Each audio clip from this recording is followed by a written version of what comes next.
Hello and welcome back to FTB Interactions. Now today I'm gonna start working on a project that I've been thinking about for a little bit. I've sort of been dreading this time, but well, I guess it's time to do it. So I kinda got wrecked by sunk cost fallacy. I thought I could beat the entire pack with just logistics price, but there's still a lot more, and I keep running into FPS problems and just general problems with this stuff. So I think that it's finally time that I move over to applied logistics. And the thing I've been reading about this is obviously the amount of work, because I'm gonna have to basically just rebuild the entire base here. But I think it's ultimately going to be for the best. So yes, let's get started on this.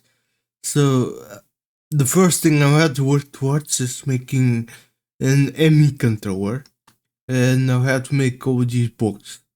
So there's the cutting monitor, the energy acceptor, the book stereo alloy, and the energy cell. So let's get started on that.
Alright then. Well, I finally made enough materials for just one single MA controller, which of course isn't going to be enough. Now, one little snack I found here is that this block still alloy, I can't actually make it with the steel alloy that I have, which is one GregTech. I need the anti-AO version, so I'll have to recompress it down to nuggets and then back into ingots.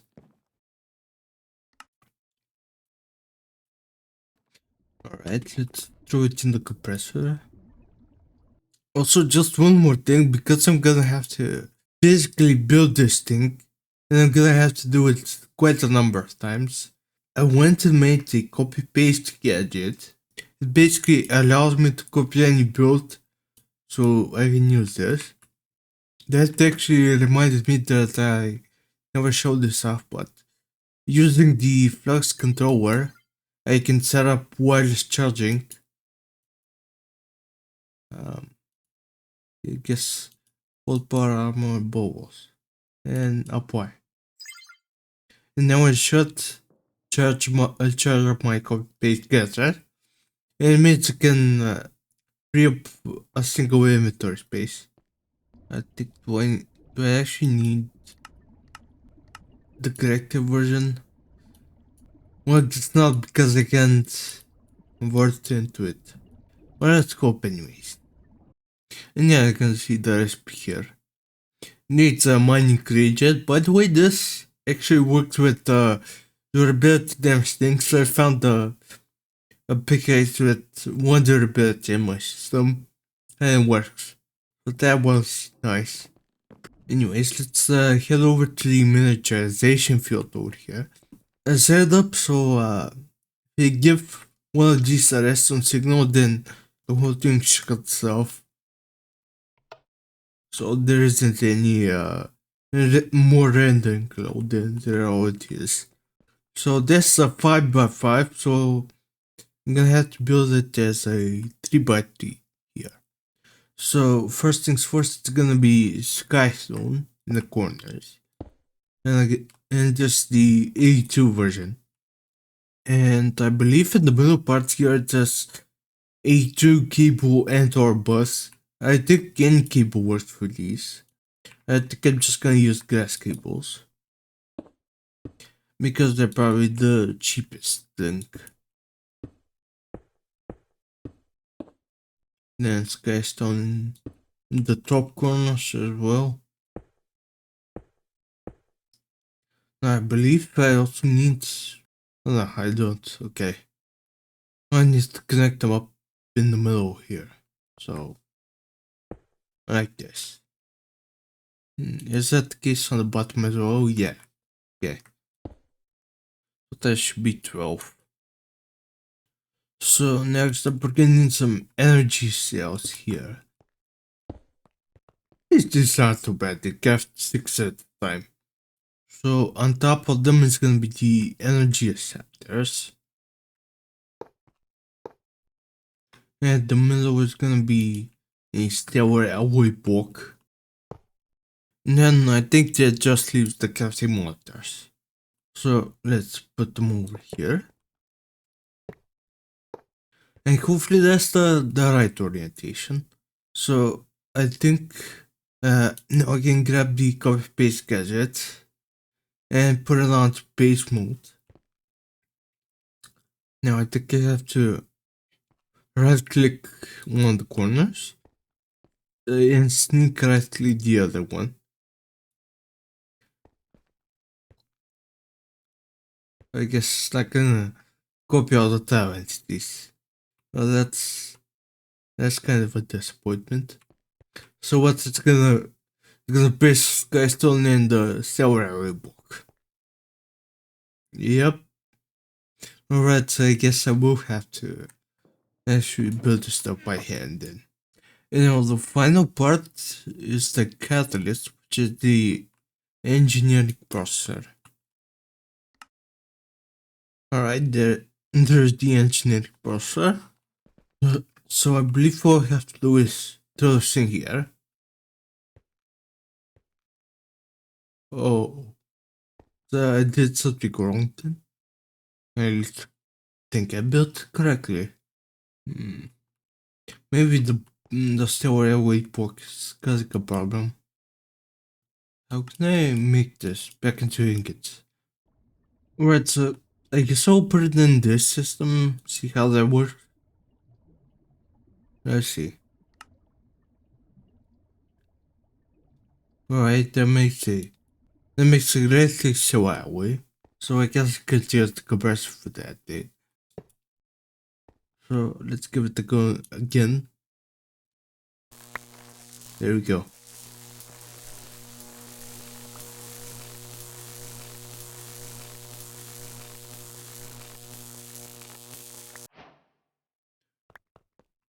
When I get all the cables back. That was fun. So I think the quest award actually gets me 7 more encounter awards. And I also get the trophy for it. Unfortunately, that's just not gonna be enough though. I'm not exactly certain how much I need, but it's definitely gonna be more than 8. So I guess the grind continues then.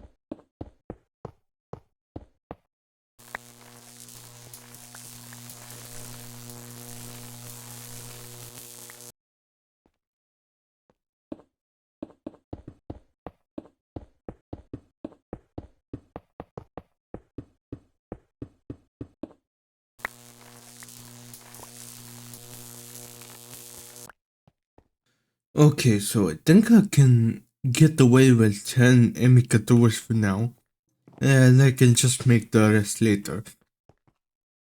So I'll need 45 indicators in total. So I need one down here and then 44 more here. So yeah, I guess I can place 1 and then 9 up here. But I want to set my sights on a different problem. Because a very important block that I need to make a lot of is going to be ME interfaces. And that requires energized polylattice isometric crystals. So that is basically an energetic fuser with dipole polylattice crystals. It seems that there's only 2 ways to make it. So one is using an alloy smelter with 4 silted quartz dust, a nether star lens, and that makes 4 of these. However, I think that this recipe does actually use the nether star lens. So basically I need the nether star for every 4 of these crystals, which is a really bad deal. I don't like it. And of course the other way is using a certain quartz seed and raw latticite through a chemical bath. Now in order to get latticite, I can use vitrified sand. I don't really know where this is, but if I have to guess, it's probably on a different planet. And the other one is using the Latticite Chicken. So making it will require a quad star, which I think I can make with Radon, a dislocator, which I think is also doable.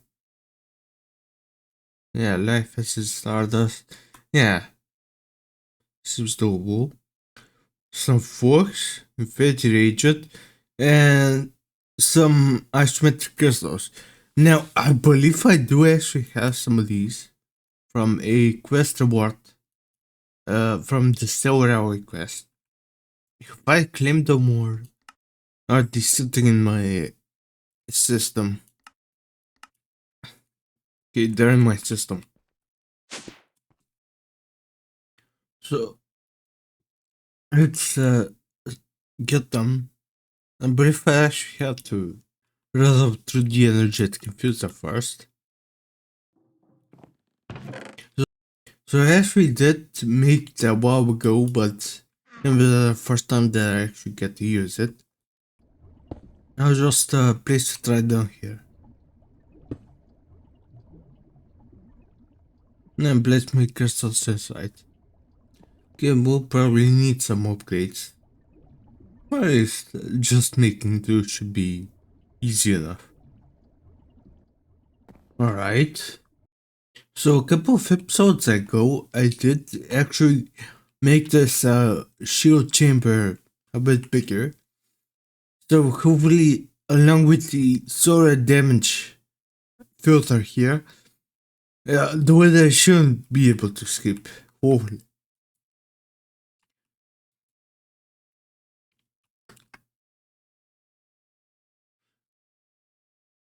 Okay, so there's no gaps. So let's give it a go.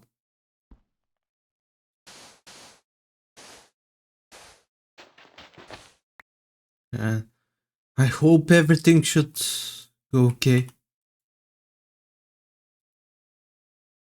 Okay.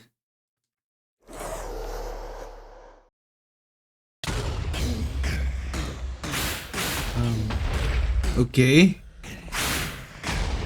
Or at least it can't escape. How is the projector going? Okay, it's doing good. Just let me go over to my vector energy projector just so I don't run out of power. Nope. Alright. So we're good. So obviously this is kind of slow, but at least I hope it'll work for the time being. I do have another solution for this, but I think it's gonna take a little bit more progression.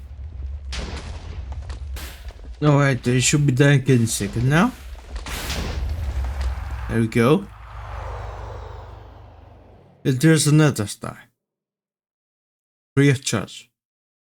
Alright, so now we have to make a quantum star. So I think I can just steal the quantumite thingy here.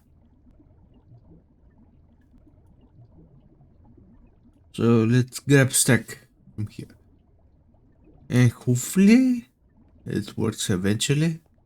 I'll need some more radon probably. So yeah, let me set the supply around 2 buckets here. Oh, there it is. Okay, let's set it on 3 then. Oh, there it is. Alright, so I'll be back after a minute when this finishes up. And while I'm at it, I guess I can make some impure draconium dust. So it's stardust for infetti dust and some small piles of tungsten dust. Should make 4 impure draconium dust. Which I think is gonna be enough. And let's also make another shot. And my draconium dust is ready. I guess I only need 1 tungsten dust. So that's okay. I don't think my quantum star is ready. There's this. Okay. Alright, so now let's head on over to the runic altar.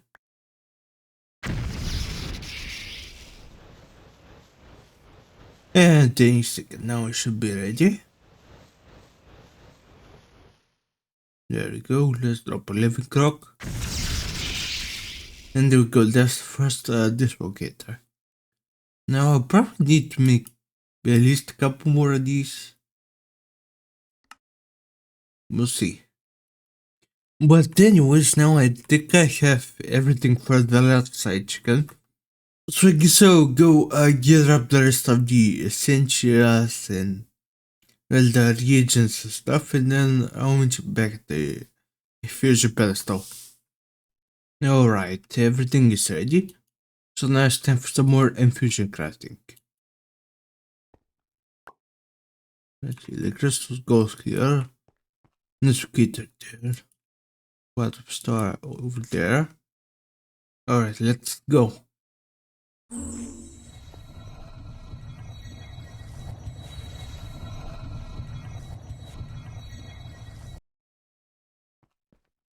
And there we go. A Latticite Chicken. So this makes a Latticite deck which can be made to all our Latticites. Is that it? Yes. Alright. Now I can use this Latticite to grow certain square seed to these crystals. I can also centrifuge it to get a chance at a 25 of nether stardust, sortus, and nether quartz. Which I'm not exactly sure if I'm gonna do.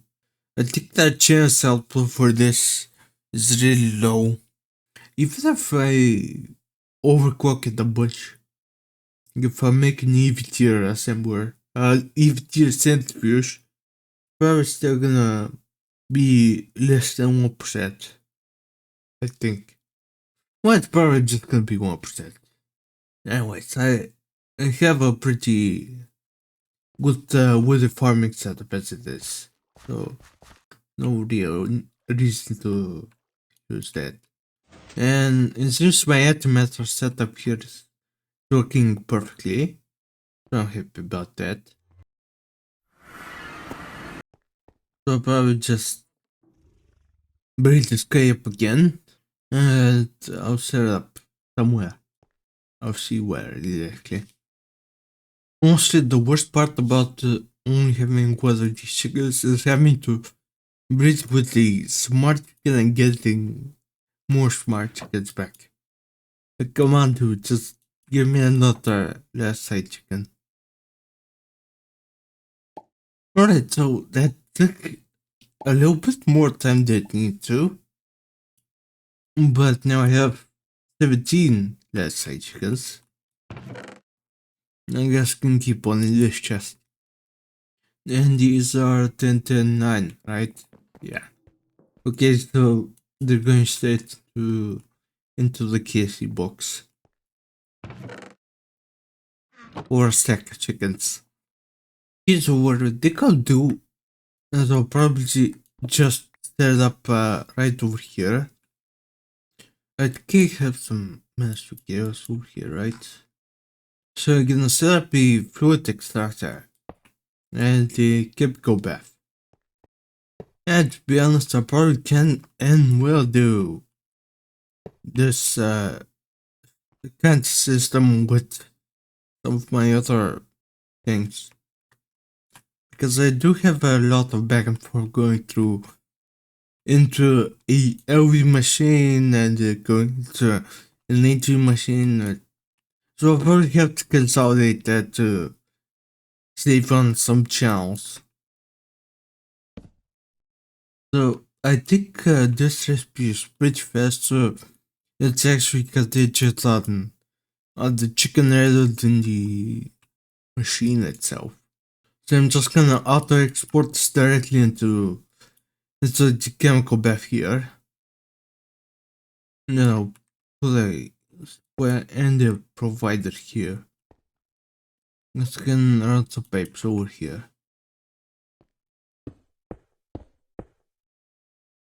And I think just a small chest will work just fine here.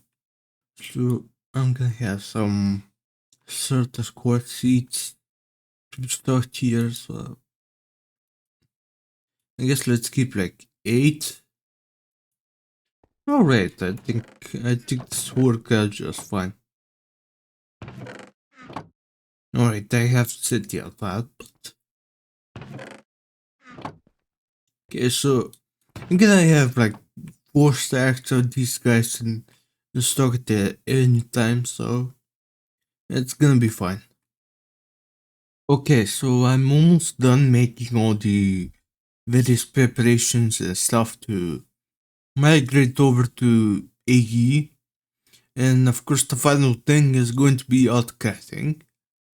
So I've made up a pattern terminal and some patterns here. And that gives me a MA pattern provider, which will be useful in just a second. Also, I apologize for the chat spam because I don't know, I guess I hit a little bit unlogistic spam, so I guess it's a good idea that I decided to move over now. So anyways, the pattern terminal, I can place my blank patterns in here, and I can set pattern. I remember there was like a 8x2 button or something, but I guess not. Well, regardless, so in order to replace all the logistics crafting tables, which I think are all the rendering issues over there, I'm gonna replace it with a mass assembler.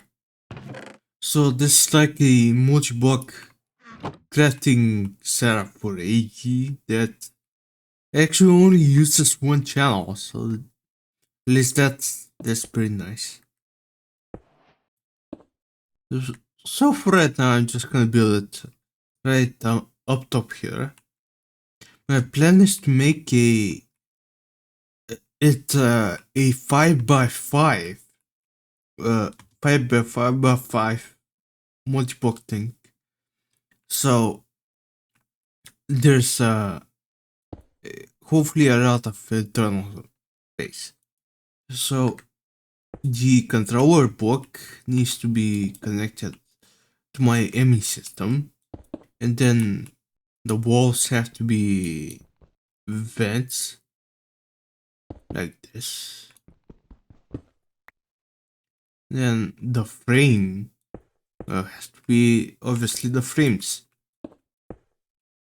And by the way, I just added the recipes for this stuff off camera because I can only show you the exact same process so many times. Because it literally was. I just placed the machine and then the casting manager on top. It was the same thing, basically. And unfortunately, these guys are Taiwanese, so I won't be able to use the building gadget in order to build this a bit quicker.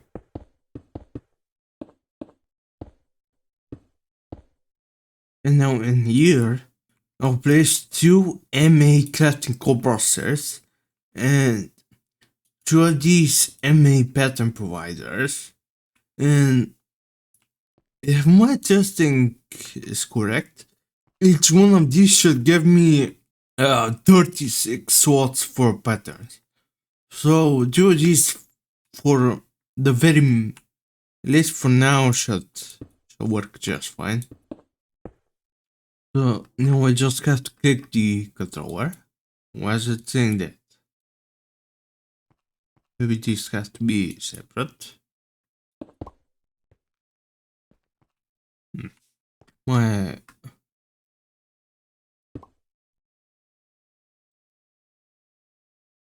huh. Oh, I see. I see what the problem is. Try it again. There we go. And as you can see, I have two pages of 36 watts. So that should hopefully be enough for the time being.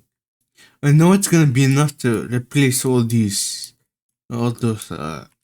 logistics crafting tables. And yeah, as you can see, there's some rendering issues here. These just aren't rendering. I don't know why. But anyways, I think that's pretty much it. So I'm gonna need just an ME interface terminal and a full interface. And that's gonna be pretty much everything that I need to actually move over. And I guess set up these crafting storages.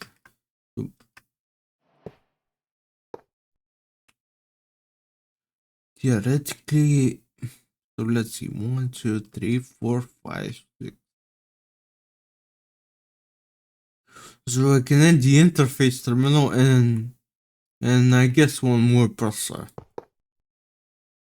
Okay. Okay, so with this jig setup, hopefully I'll be able to migrate over. Alright, so just to show off a little bit of how I'll be doing things. So I'm going to make a big controller modpack eventually. Now I don't have enough image controllers, but soon, hopefully.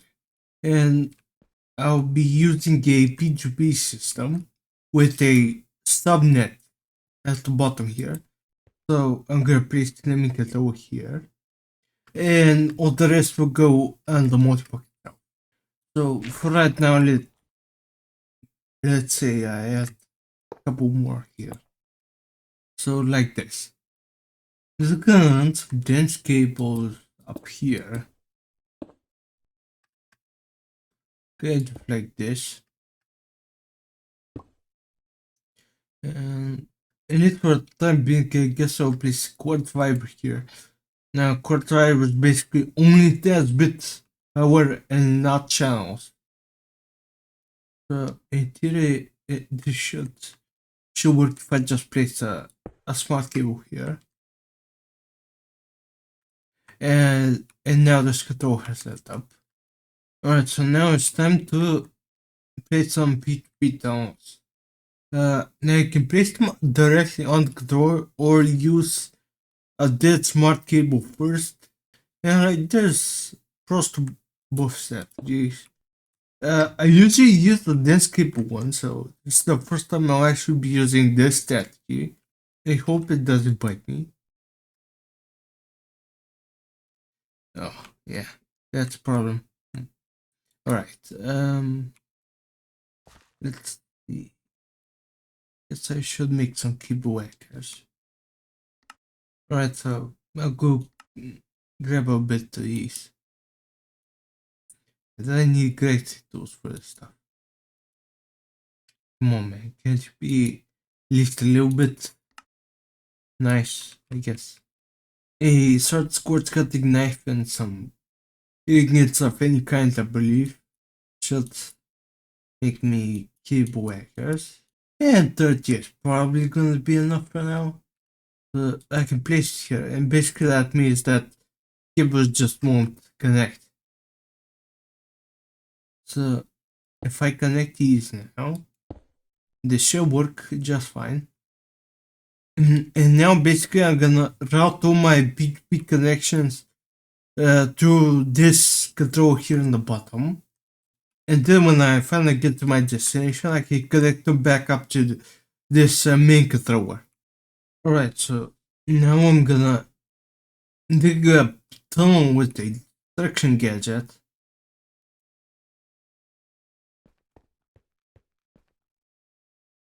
And I'm probably gonna set that down control here, alright. And I'll dig through to here and see where that ends up. Well, if it should end up right under here. Okay, good. Alright, so I guess I'll just do a hole right here to the middle. At least for right now. So let me grab another dense smart cable. I should have at least one more.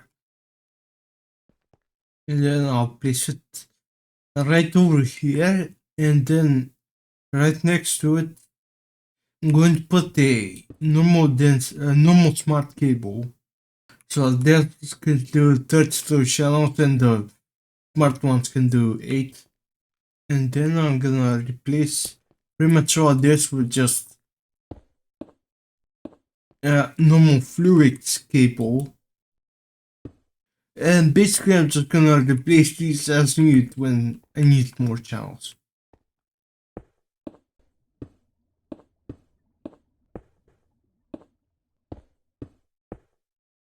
Alright, here we are. And then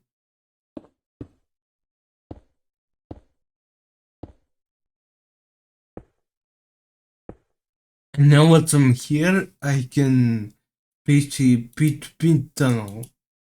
And believe that's automatically going into the it's automatically gonna go into the output mode. So now I need to go to my controller and I can still get this P2P tunnel. Sneak right it. It's gonna make a new channel called CDEA. And then I'm gonna paste it right here and it should work. Hopefully. There we go, device online. So now in essence every single channel I plug into this P2P tunnel will get teleported all the way through and go directly into this P2P tunnel on the controller. So I can move many more channels without having to costly waste the smart cables.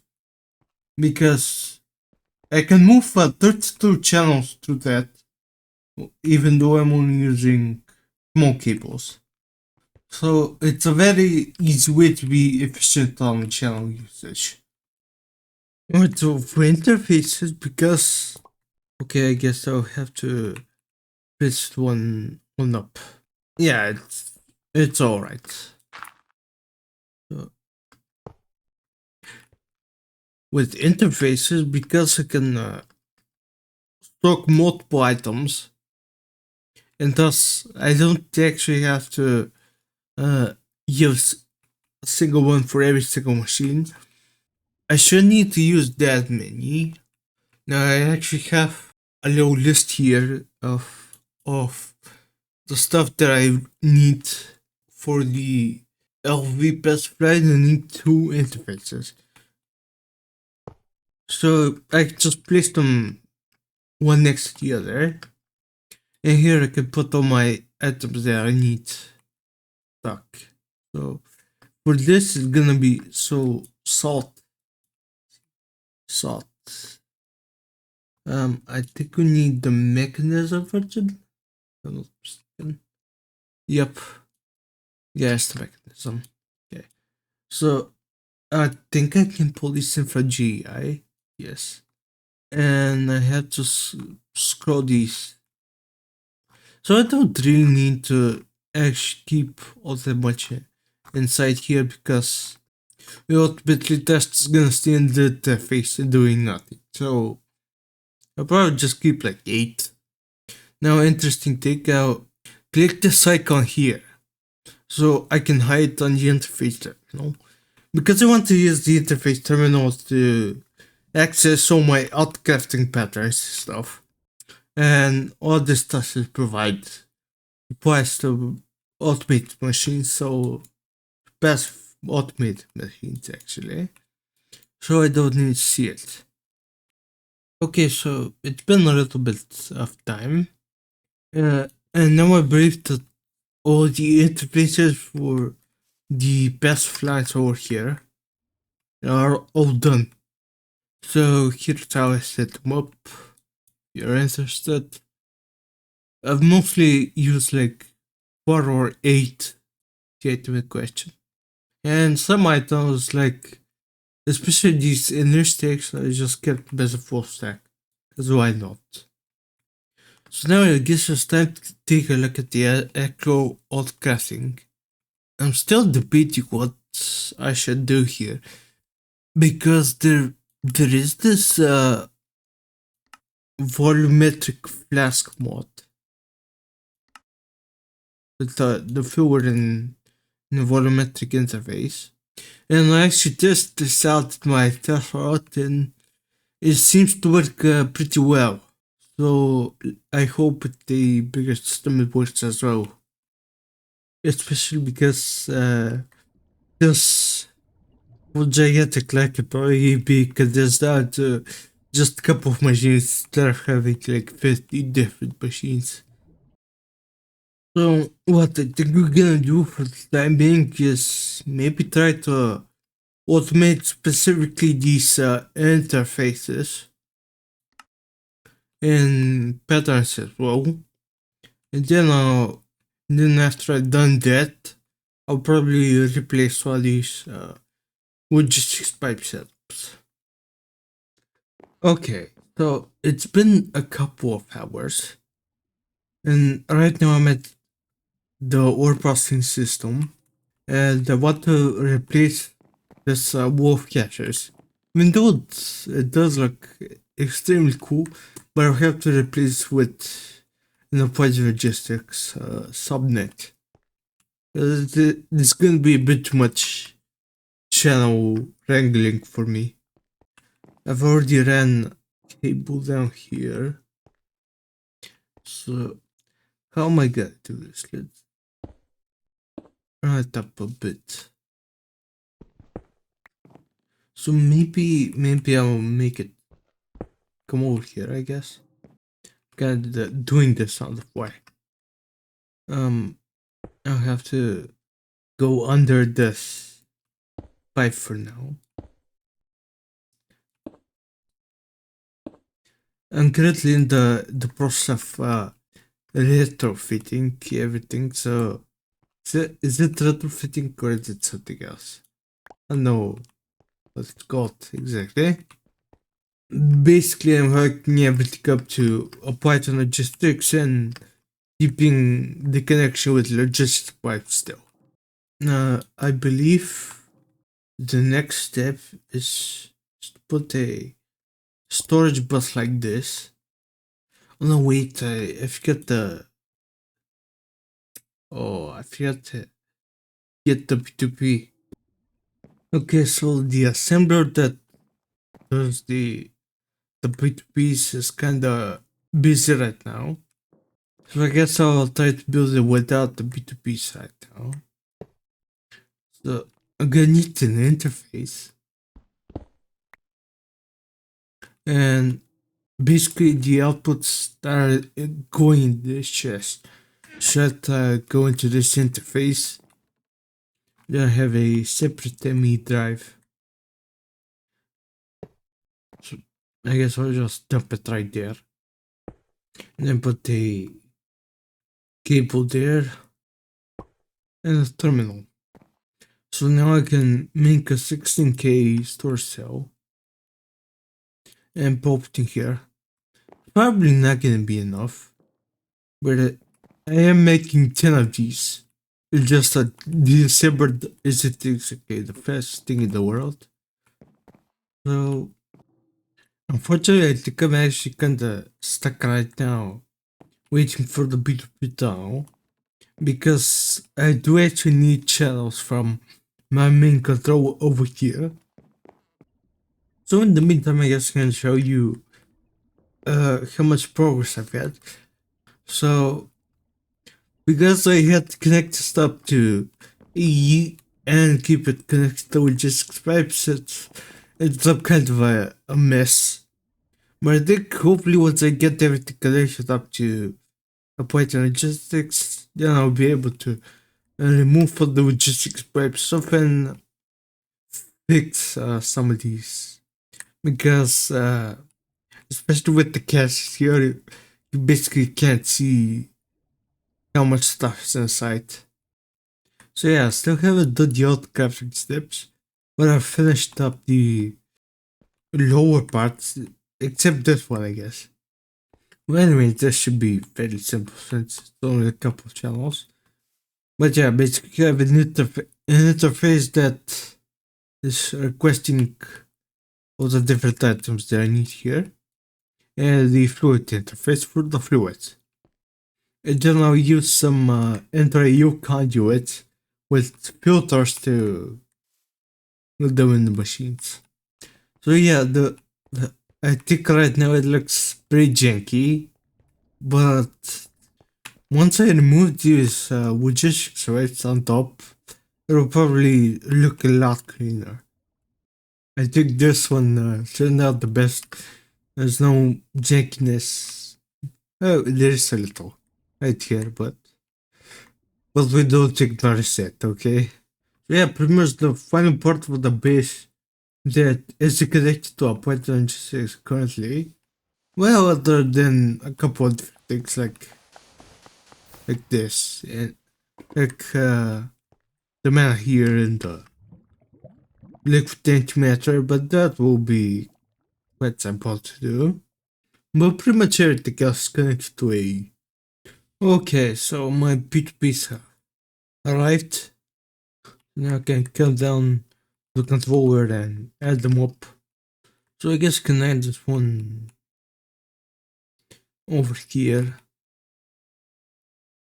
Yeah, so it's gonna be kind of a tricky situation. I guess I have to take this off. Then do it like that. And I'll take my memory card and clear it. And give this a new channel. So one of the limitations with the P2P directly on the controller method is that because I don't really have any way of tracking how many channels are going through, I'm basically limited only to one output.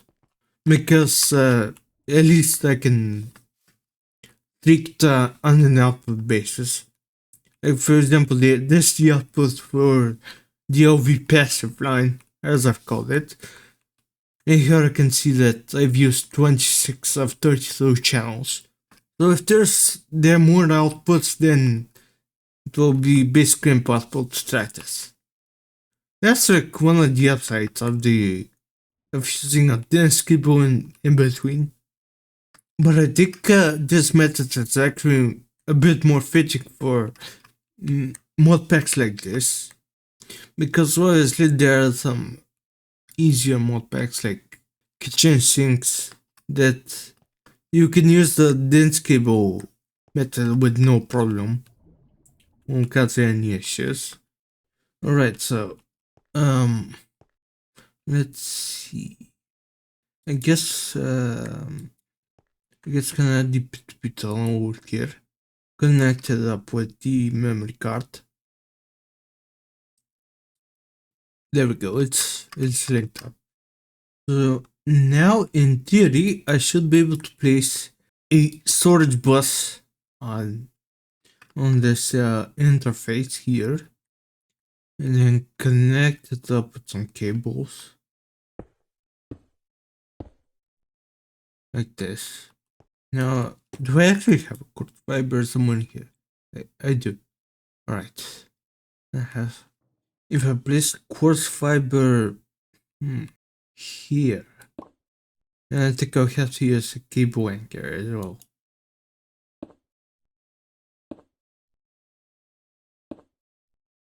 And then run the cable up here. And it should make just a small little subnet. So, as you can see, I don't have access to any of the stuff in my ME system. But because I've linked it with a storage bus, and actually now to think about it, I forgot to say, but the input bus has to be an XR only. That is extremely important. So what I can do now is take some kind of dust. For example, magnetite. Let's drop it in here. And now theoretically, if I go to my main network and check magnetite in there,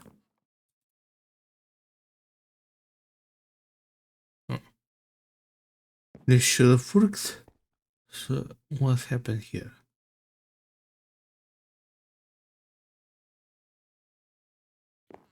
Okay, I think I'm finally nearing the end. So it's been like 5 or 6 days since the last clip, so yeah, this has taken me quite a while. I've been working for hours every single day on this, but I think it's finally done. So I've moved over everything to E now. I've done all the autocrafting setups, all the passive setups. So just to give you a little bit of perspective about everything I've done over the past few days, other than playing Persona, is this.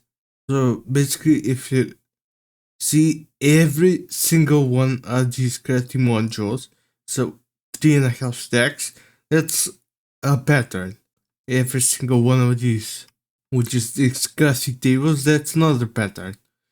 One of these fluid suppliers, and the normal ones as well, that's a filter.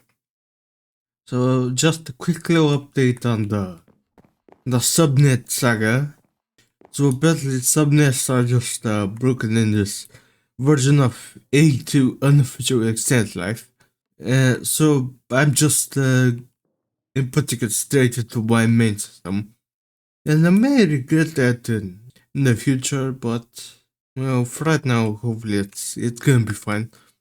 So I've replaced the modular storages over here with ME drives. And this is actually the first time I've even filled up an ME storage cell out bytes instead of types. Still just the types. So yeah, I've moved over everything that's inside here. There's 23 stacks in here when there's nothing. And I actually only have a little bit more to go with these guys, but I think I'm gonna make another ME drive first before editing them in because I think they're gonna fill up my storage. It's currently, the storage is completely full already, and this has a couple of free drives. So I'll try to go through all the setups quickly and just give you a brief explanation on all of them. So over here I have a bunch of full storage buses connected to these tanks here. And every one of these, yeah, they're partitions, so if you just click this button, it partitions the storage. So only sulfuric naphtha can never come from into this tank. Basically it acts like a filter, so other fluids don't get inserted to this. Also I've put it on extract only. Again, just a bunch of failsafe. So I've done basically the same thing on all these tanks over here. And in order to supply fluids and items to the machines, using a combination of fluid interfaces and normal interfaces. So I basically just have this interface providing the items, and then they're extracted out on item conduits with filters. And it's the exact same thing with the fluids here.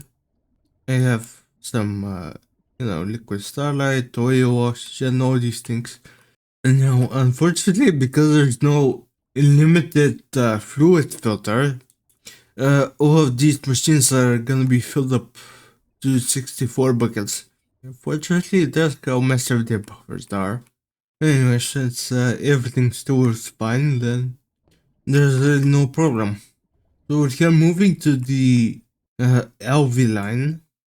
So as you can see, I've moved the storage buses over on the top here, and it looks a lot nicer like this. So for the item storage bus, I'm not using the partitions because these are locked anyways. I would really need to use them on the tanks as well because they are locked. But I guess it's just a force of habit. Now I am using the partition in extract only on when it's just these chests, because unfortunately there's no way to actually lock them in. And finally, I actually added a slight bit more stuff to this line over here. So I have an alloy smelter that's making soldering alloy, and then it gets output into a fluid extractor which makes a soldering alloy fluid. And the other thing is I have this GregTech here that's making certain quartz. I'm basically trying not to use too many crafting cards. I am using a couple, but they usually got problems with cutting CPUs and stuff. So I think the LV line is mostly the same here. Yeah, I don't really see anything different here. So moving on to the MV autocrafting line. So I'm basically just using a bunch of interfaces. I've used the labeler here from Integrated Dynamics, which basically works like renaming items in Anvil, just without the ESP cost. And they've renamed all these interfaces to better differentiate between the machines. For example, I'm going by this convention, so it's machine, then the tier of machine, then the fluid that's inside if I use it, and the program circuit number. So I'll just assemble MV8 because I have program circuit number 8 inside. As for example, extruder MV ring, extruder MV medium pipe, and this one is assembler MV rubber 24. So yeah, that's basically the name convention of this. Then I have obviously the fluids provided over here on the back through a fluid interface. And that's about it for this, I think. Oh yeah, I've switched on the interface up to the small one over here, which allows it to be separate from this one over here. You know, because there's a limit of the 8 channels. So I have 4, 5, 6, 7, 8 here, and then I have to separate this out. Now moving over to the blast furnaces. So I thought most of these over to be passive instead of on demand. So I have this interface that it's actually doing double duty. And I'm going to be using autocrafting for vibrant alloy and energetic alloy because these guys are actually not used all that much. And the other part is obviously providing the items that are needed for the blast furnaces. I set these up so they actually turn off when I have more than the specific item here. So for example, this blast furnace is set up to be glowstone doped silicon balls, and those get automatically put into the cutting saw here. Okay, maybe I'll have to. Yeah, I'll have to set up a filter. Alright. I had about second G set start, by the way. Let's filter this for silicon walls. This one. Okay. And oh no, wait. That's the wrong place. Over here. Alright, now that should work. Alright, so basically I have the silicon ball over here that's provided through the interface. Then it gets extracted into the cutting machine. And I have all these proteins basically just using the wrench to point the output upwards, and also clicking them with the screwdriver to allow input from the outside. And finally I have item output on all these. So I can basically have the interfaces provide the crafting items and also check in the outputs once they're done. Now since the silicon balls are cut into wafers, I'm using the wafers in the level emitter here in order to basically set the filter. And it's set to 64 for now, which I think should be fine. Probably. And of course, because this recipe has 2 inputs, I have to use a filter. Though I guess it's good to actually set the insertion on this. The recipe shouldn't start up anyway since the working is disabled. Basically now these guys work on a bit of if the redstone is on, then the machine is on. Next up is the titanium blast furnace, which is pretty much the only remnant of which 6 pipes that I'm using over here. And because basically the entire setup here relies on the fact that there's basically only barely enough items in between to work for a recipe, and everything else is made using the recycling process. Also, it seems easiest to use with just patch here. Still, you have to use it anyway for the fluids, so I thought I could keep it around. Just a small system like that shouldn't cause that much mini problems. So I have this one doing stainless steel, and then this one doing aluminium, this one doing uh gallium arsenide, and this one doing steel. Now I haven't done this one yet because well, I thought I actually had run out of chrome because I looked in my system and I didn't have any chrome dust. It was all gone.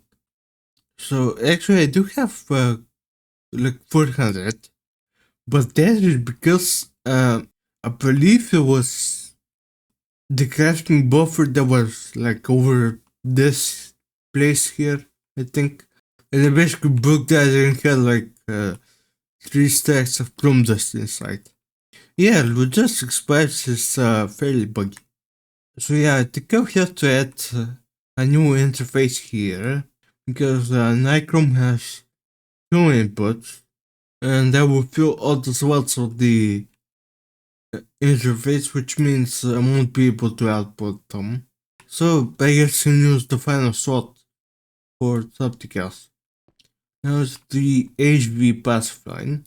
So I believe I do actually use a couple crafting cards here. Yeah, I'm using this one for the diamond plates and gold plates. And this one as well, pure stuff.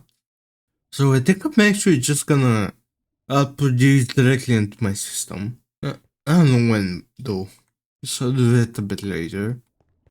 And here I'm using a really pretty cool strategy. I'm super proud that I found this myself. So I'm using the memory chest, or it's called all 3 inputs, 3 outputs of these machines out here to consolidate them in one channel. So I have my oil over here, and this has been working pretty much perfectly. I haven't had any power problems. So yeah, this works as a pretty nice sand protection as well. So again here, because I can't lock it in, I use the partition. And then for this, okay, why did it break that? I should keep everything, yeah. So basically I added the mixer over here to make gallium arsenide dust. And the crafting here now to craft stainless steel dust and drying pile of carbon. But why does something feel wrong here? Well, honestly, I have no idea why I have it placed over here for some reason. I also forgot to add to the system here. There we go. Now it's working. Okay, I guess I didn't finish it there. Now moving on to the HV autocrafting line. Now as you can see, it's way shorter now, and that's because I'm making use of these volumetric interface. So I'm gonna show you how I set up a recipe for that a bit later. But for right now, basically these volumetric interfaces all use a volumetric flask in the recipe. And basically the size of their volumetric vest is the amount of fluid that gets inserted into the HG assembler.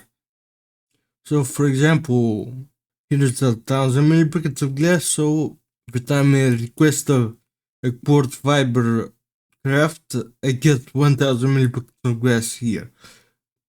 And yeah, for some of these, like, especially for these ME cover cables, they only take 2 millipixels, but the smallest flask is 16, so I'm using 8. And in order to actually uh, craft the flasks, it's pretty easy. As you can see, there's a bunch of them right here from all kinds of sizes. And basically, there's just a glass bottle and an assembler with glass fluid and some kind of circuit. And afterwards, you have to add a filler onto the system. It doesn't matter where it goes. So I just placed it over here because I had 3 channels here. And the recipe for this is an interface to the bottle, I think. And after that, all the flasks of every single fluid that I have in my system are catable. So yeah, I was able to set it up for this assembler. And I also set it up for this mixer here. So, for example, the steel alloy, blank slates, wax, resonating crystals, all those separate mixtures that I set up here now will consolidate into one. Over here I've just made a couple of these thermal expansion machines, giving them some interfaces.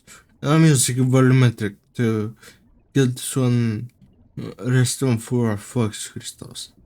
So obviously I've changed out all these to be interfaces as well. Now for the vacuum freezer in particular, I'm using this, or dictionary storage bus.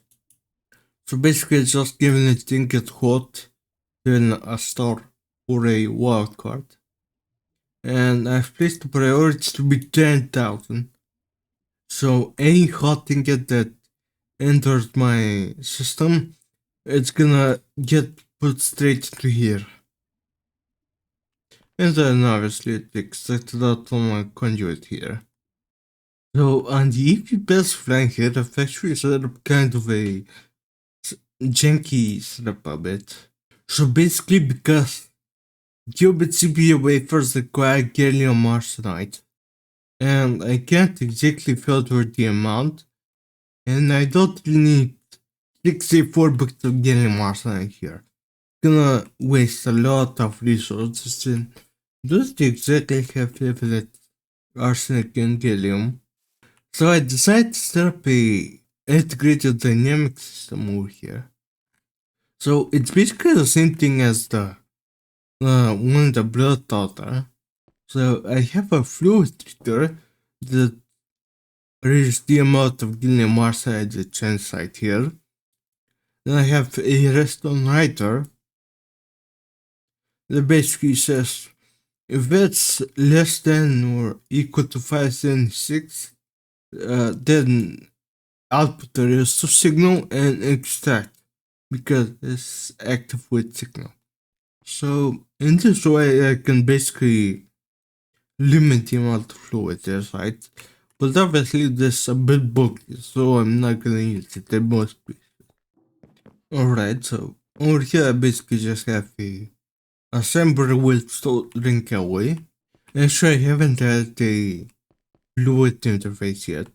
I just can add one right now. Let's place just right here. So just give it soldering away. Add an underfluid conduit.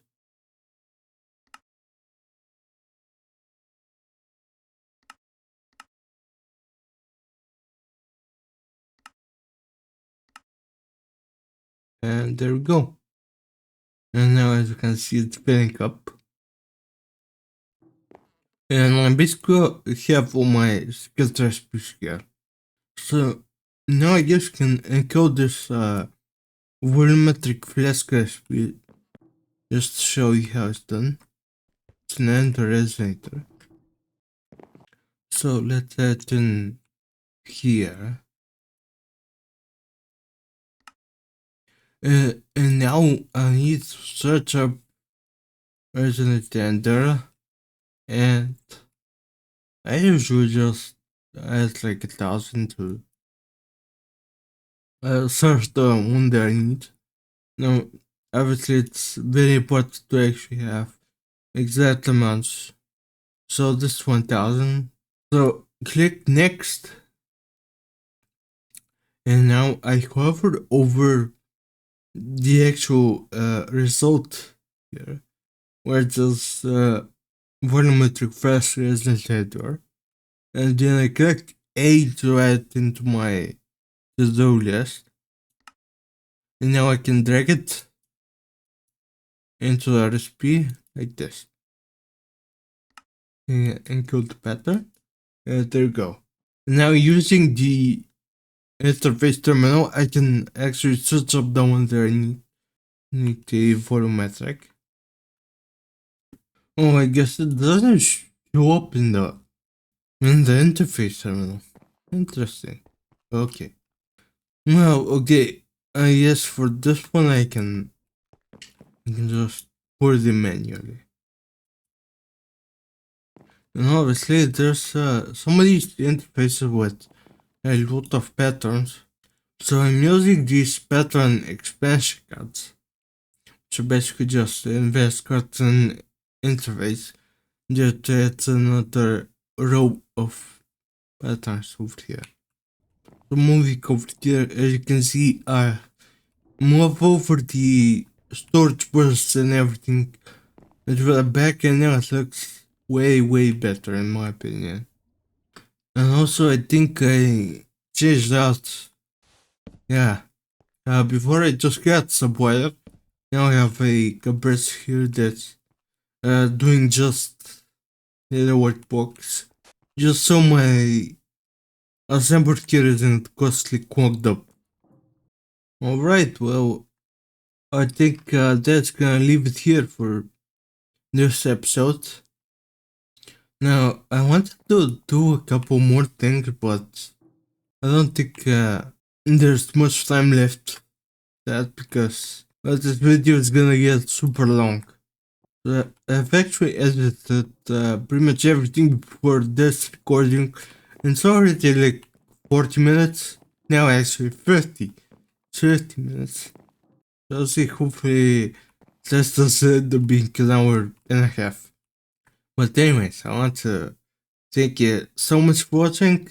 I hope you enjoyed this deep dive into Python logistics. See you next time.